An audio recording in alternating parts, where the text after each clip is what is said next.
คุยดิเอาคุยดิเอาคุยคุยคุยดิเนี่ยผมต้องคุยดิเอาคุยดิไม่ทำเรื่องร้อนทำคุยดิโตแล้วเดี๋ยวเราดูเด็กมาเอาคุยดิมาที่เอาผมนะมุกนี้เป็นไงเลยนี่เป็นคนคุยที่อย่างนี้หรอยี่คนนี้เนี่ยเหมือนที่ยังคนกับน้องถ่ายเรื่องมึงเอาเมียน้องเลยทั้งที่แม่งรู้ว่าจิ๊กท้องจะเอาอีกอ่ะมักง่ายไปเปล่ามึงถามพี่เลยนะมึงถามพี่เลยประเด็นแรกเลยรู้ป่ะว่ามันท้องไม่รู้ไม่รู้ตอนนั้นต้องรู้เลยดิรู้ไหมวันไหนวันที่นิวมาไงไอ้จิ๊กท้องตอนนั้นรู้กันแล้วเหรอรู้แล้วกุมภาพี่มกรากุมภาผมถามหน่อยไอ้จิ๊กท้องตั้งแต่เดือนธันวาแล้วจิ๊กท้องแต่ธันวาแล้วแต่ว่าพี่รู้ไหมพี่รู้พี่อะไรพี่เมาไม่ใช่หรอ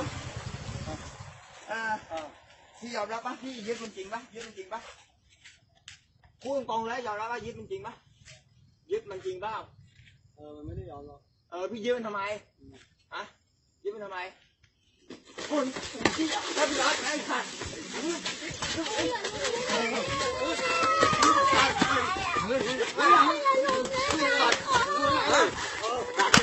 นี่อะไรฮะเอาไม่ได้นะเอาไม่ได้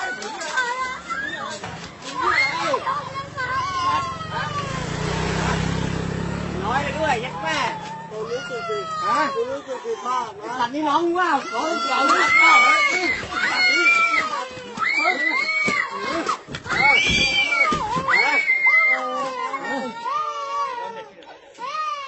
แม่เยอะน้องหรือเปล่าพี่หรือเปล่าผมก็เจ็บใจเลยอ่ะมันน้องหรือเปล่าพี่ขอโทษพี่ขอโทษจริงพี่คนนี้ขอโทษน้องจริงๆ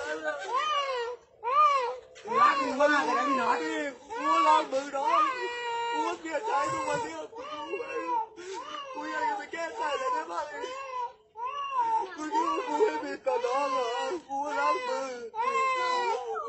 กูเสียใจทุกวันกูก็รักมึงกูอยากกับน้องกูไม่ดีพี่น้องแย่แล้วรู้ไหมทำอะไรกูบ้างกูต้องเลิกกับเมียกูอ่ะกูไม่เอาลูกกูด้วยรู้เปล่าให้พี่กาปีนน้องไหมเป็นพี่ก็รักเป็นแม่ยอมรับใช่ไหมข่าวแม่งยอมรับแล้วข่มขืนนะ